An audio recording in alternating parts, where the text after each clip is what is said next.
تو عزیزان محترم، جیسے کہ میں ہر روز کچھ نہ کچھ تحفہ دے رہا ہوں ہر مجلس میں، آج بھی ایک تحفہ ہے آپ کے لیے، لیکن اس سے پہلے ایک بلند ترین صلوات پڑھے بر محمد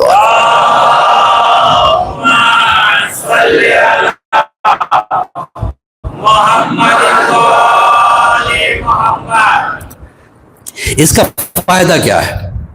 انسان بلاؤں سے محفوظ رہتا ہے، پریشانیاں دور ہوتی ہیں، اولاد فرما بردار ہوتی ہے، بزنس خراب ہوتا ہے۔ اکثر بیشتر آدمی آ کے کہتا ہے مولانا جس میں بھی ہاتھ ڈالتا ہوں پیسوں کو نقصان ہو جاتا۔ اللہ الرحمن الرحیم۔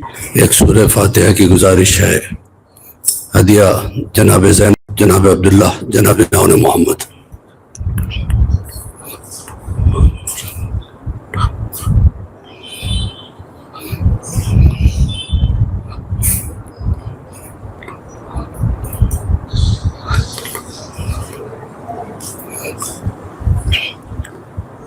لا حول ولا قوة الا باللہ العلی العظیم۔ بسم اللہ الرحمن الرحیم۔ الحمد للہ رب العالمین، الصلاة والسلام علی سید العرب والعجم، جسمہ مقدس معطر مطہر منور، نور الہدی مصباح الظلم، جمیع الشمم شفیع الاقم، صاحب الجود والکرم، واللہ عاصمہ وجبریل قادمہ، والبراق مرکبہ، والمعراج سفرہ، وسدرۃ المنتہی مقامہ، وقاب قوسین مطلوبہ والمطلوب، تعودہ والمقصود جودہ، سید المرسلین انیس الغربین، الملقبہ بطاہ والیاسین، محبوب رب المشرقین والمغربین، جد الحسن والحسین۔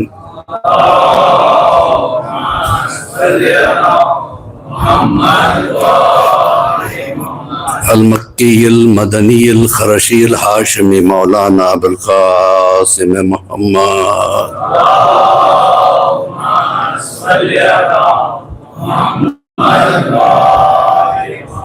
وآلہ الطیبین الطاہرین المعصومین المظلومین المنتجبین، من یومنا ھذا الی قیام یوم الدین۔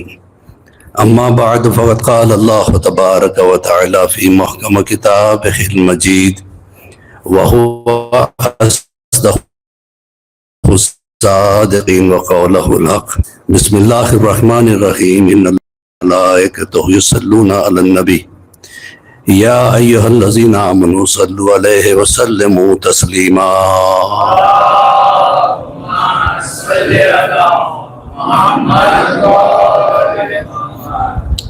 عزیزان محترم، محرم کے ایام بڑی تیزی کے ساتھ ختم ہوتے جا رہے ہیں۔ آدھا عشرہ تو ختم ہی ہو چکا، اور آدھا گزرتے بھی دیر نہیں لگتی۔ مجلس اعضاء بہت عظیم شے ہے، کب کس کی تقدیر کیسے بدل جائے اس فرش اعضاء پہ کوئی نہیں جانتا۔ میں اکثر و بیشتر نواب آف رامپور کا قصہ سنایا کرتا ہوں۔ مولانا علامہ نونیروی صاحب قبلہ، بزرگوں نے دیکھا ہوگا، ہم نے تو دیکھا بھی نہیں، اس زمانے کی بات ہے۔ بمبئی میں اشعار پڑھ رہے تھے، بالکل نوجوانی کا عالم تھا۔ ممبر پہ پہنچے اور برابر میں گاؤ تکیے لگے ہوئے تھے، اور دو پنکھا جیننے والے غلام کھڑے ہوئے تھے یونیفارم میں۔ اتنے میں اچانک مجمع کھڑا ہونے لگا۔ دیکھیے عالم دین کس سے کہتے ہیں۔ علامہ نونیروی صاحب نے مجلس کو روک دیا، پوچھا کیا کوئی عالم دین آ گیا؟ کہا نہیں، نواب آف رامپور آ رہے یہاں پہ بیٹھنے کے لیے۔ یہیں سے انہوں نے آواز لگائی، دیکھا کہ ایک قدم ابھی امام باڑے کے دہلیز کے اندر ہے، ایک باہر۔ یہیں سے پکار کے کہا آنے والے رک جا، یہ تیرے باپ کی جاگیر نہیں ہے، سیدہ کا دروازہ ہے۔ اور تو جانتا ہے کہ جہاں پہ اس وقت تو کھڑا ہے وہاں پہ ہمارے چوتھے سرکار امام زین العابدین کھڑے ہوئے ہیں.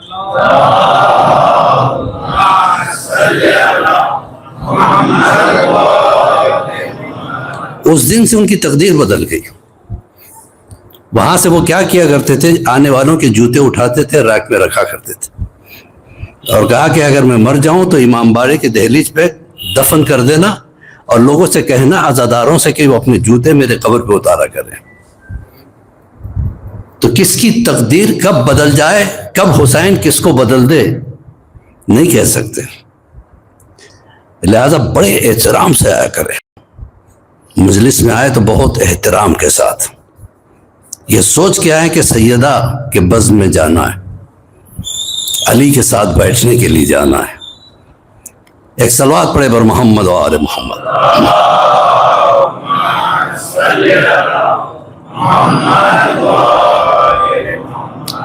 کرمان میں ایک شخص ہوا کرتا تھا، ایسی عزاداری کرتا تھا کہ لوگ جو ہے نا حیران تھے. 10 دن جو نیاز ہوتی تھی اس کے یہاں، بڑے بڑے شہنشاہوں کے دربار میں نہیں ہوتا ہوگا اتنا کھانا، طرح طرح کے کھانے، طرح طرح کے میوے، طرح طرح کے فروٹس وغیرہ. لوگ حیران ہو جاتے تھے اتنا خرچہ یہ کہاں سے کرتا ہے، اس کے پاس کہاں سے پیسہ آتا ہے. تو خراسان سے ایک عالم دین چلے پوچھنے کے لیے، اسے بڑی تعریف سنی تھی. آپ کے یہاں جو امام حسین کا دستر لگتا ہے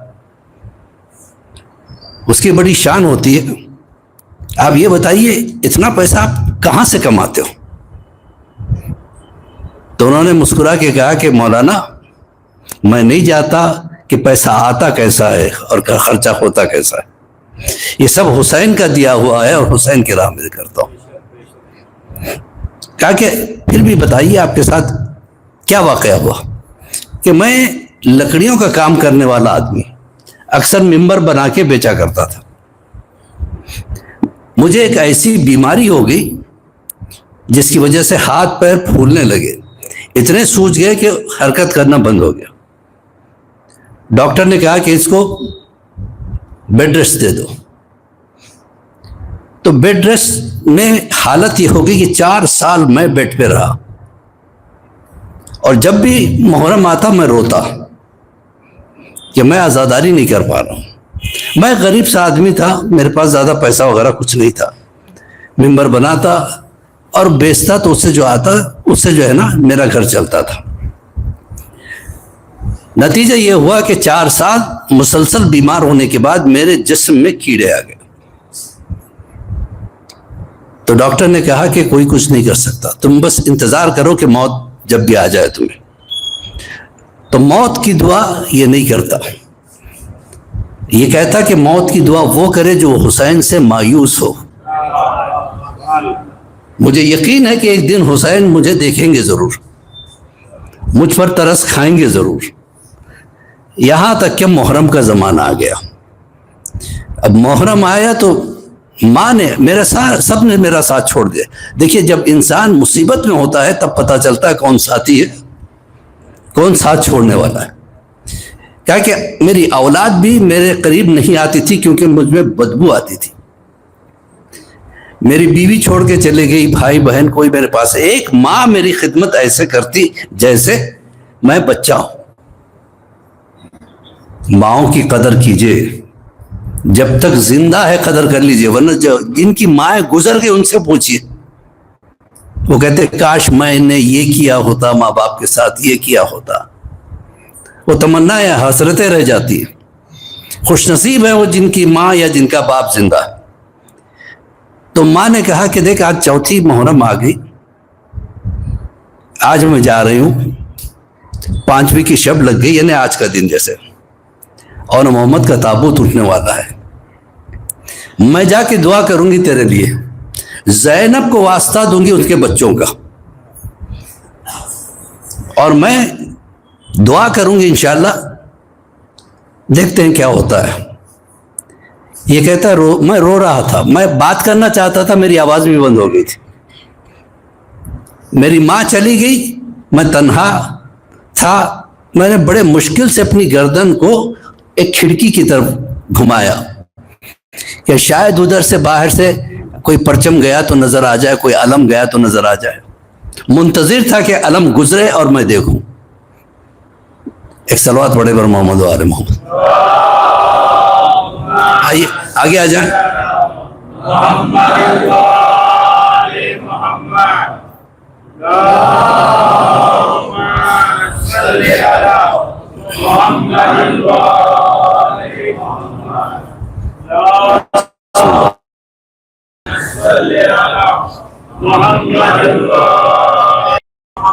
میں منتظر تھا کہ شاید کوئی علم ادھر سے گزرے تو میں زیارت کر لوں. دیکھا کہ کبوتر کہیں سے اڑ کے وہاں پہ آیا، اور عجیب و غریب کبوتر کئی رنگ کا تھا، اور وہ اڑتا ہوا میرے سرانے آ کے بیٹھا، اور اس نے مجھ سے انسانی انداز میں گفتگو کی. گھبرانا نہیں، حسین نے مجھے تیرے لیے بھیجا ہے، تو انشاءاللہ ٹھیک ہو جائے گا. یہ کہہ کے کبوتر نے پر جو ہے نا پھڑپڑائی، جس کی ہوا لگی. اب وہ کہتا ہے کہ میں نے دیکھا اچانک میرا دروازہ کھلا، ایک نورانی نوجوان اندر داخل ہوئے، اور جب قریب میں آئے تو میرے دل نے کہا یہ کوئی اور نہیں، یہ حسین علیہ السلام ہے.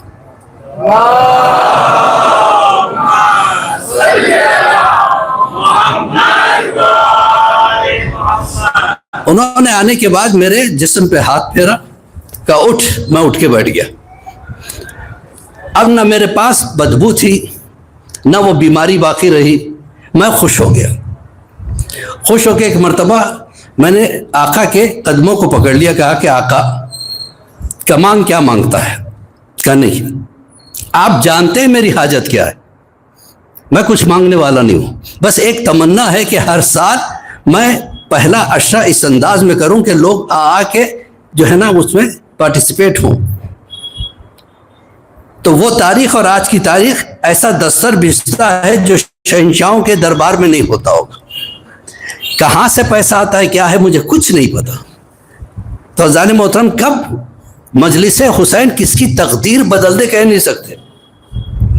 بعض لوگ کہتے ہیں مولانا بس کمٹمنٹ تھا، میں نہیں آ سکا، یہ کام آ گیا وہ کام آ گیا. تو میں ہنستے ہوئے کہہ دیتا ہوں مذاق میں کہ مجلس حسین میں آنا ہر کسی کی قسمت کی بات نہیں ہے.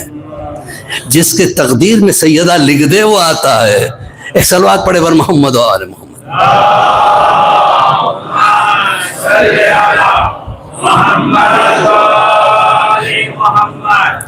تو عزیزان محترم، جیسے کہ میں ہر روز کچھ نہ کچھ تحفہ دے رہا ہوں ہر مجلس میں، آج بھی ایک تحفہ ہے آپ کے لیے، لیکن اس سے پہلے ایک بلند ترین صلوات پڑھے بر محمد و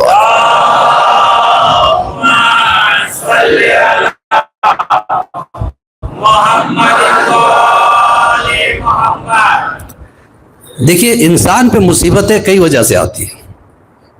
کبھی کبھی انسان پہ مصیبت آتی ہے، اس کے درجات بلند کرنے کے لیے خداوند عالم اسے امتحان میں ڈالتا ہے، اور وہ امتحان میں کامیاب ہوتا ہے تو اس کی مصیبت بھی ٹل جاتی ہے اور برکتیں سے اللہ اس کو نوازتا ہے. کبھی کبھی یہ ہوتا ہے کہ ہمارا خود کا کیا کرایا ہمارے اوپر آتا ہے. مثلاً ہم نے کسی کا دل دکھا دیا، کسی کے بارے میں غلط سوچا، سوچ اپنی اچھی رکھا کیجیے. چھٹے امام جعفر صادق علیہ السلام فرماتے ہیں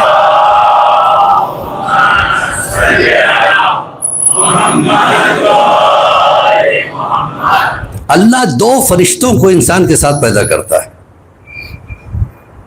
اور اس سے کہتا ہے کہ یہ جو سوچے اس کی تقدیر میں لکھ دو. اچھا سوچے تو اس کی تقدیر اچھی بنا دو، برا سوچے تو اس کی تقدیر میں پریشانیاں لکھو. تو ہمارا کیا کرایا کبھی کبھی ایسا ہوتا ہے، ہم کسی کو مذاق پہ کچھ بول جاتے ہیں، ہمیں احساس نہیں ہوتا لیکن سامنے والے کے دل پہ چوٹ لگتی ہے. اس کا نتیجہ یہ ہوتا ہے کہ آدمی پریشانی میں پڑ جاتا ہے. اب لاکھ وظیفے پڑھتا رہے، لاکھ نمازیں پڑھتا رہے، لاکھ دعائیں کرتا رہے، جب تک کہ وہ معافی نہ مانگے، لیکن جب پتہ ہی نہیں آدمی کو میرے وجہ سے کسی کو تکلیف ہوئی تو کیا کرے انسان. کبھی کبھی ایسا ہوتا ہے کہ یاد تو رہتی ہے بات لیکن وہ آدمی وہاں سے ٹرانسفر ہو کے کہیں اور چلا جاتا ہے. اب کیا کرے انسان. اس کے لیے ائمہ طاہرین نے ایک نماز بتائی ہے، نماز رد مظالم. نماز رد مظالم دو کر کے 4 رکعت نماز پڑھی جاتی ہے. اس کا فائدہ کیا ہے؟ انسان بلاؤں سے محفوظ رہتا ہے، پریشانیاں دور ہوتی ہیں، اولاد فرما بردار ہوتی ہے، بزنس خراب ہوتا ہے۔ اکثر بیشتر آدمی آ کے کہتا ہے مولانا جس میں بھی ہاتھ ڈالتا ہوں پیسوں کو نقصان ہو جاتا۔ تو یہ اگر ہماری ہی وجہ سے ایسا ہو رہا ہے تو اس کے لیے نماز ضروری ہے۔ نماز رد مظالم 2 رکعت کر کے 4 رکعت پڑھیں گے۔ پہلی رکعت میں 1 انا اور 25 مرتبہ قل اللہ احد کا سورہ۔ کتنی مرتبہ؟ 25 مرتبہ۔ دوسری رکعت میں 1 علم 50 قل اللہ۔ پھر 2 رکعت کی نیت کریں گے۔ پہلی رکعت میں 1 علم 75 مرتبہ قل اللہ، دوسری رکعت میں 1 علم 100 مرتبہ قل اللہ احد۔ اب کہیں گے مولانا نماز اتنی لمبی ہے، بھئی آپ کیا کام بھی تو تب برا تھا، آپ کے کھیے کرائے بھی تو ایسے تھے۔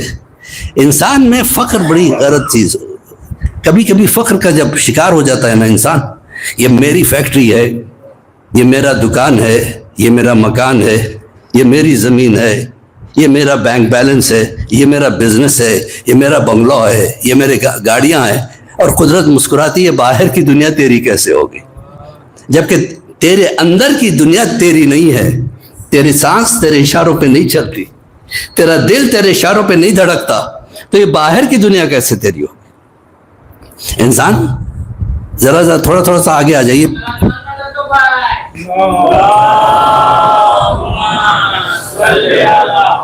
محمد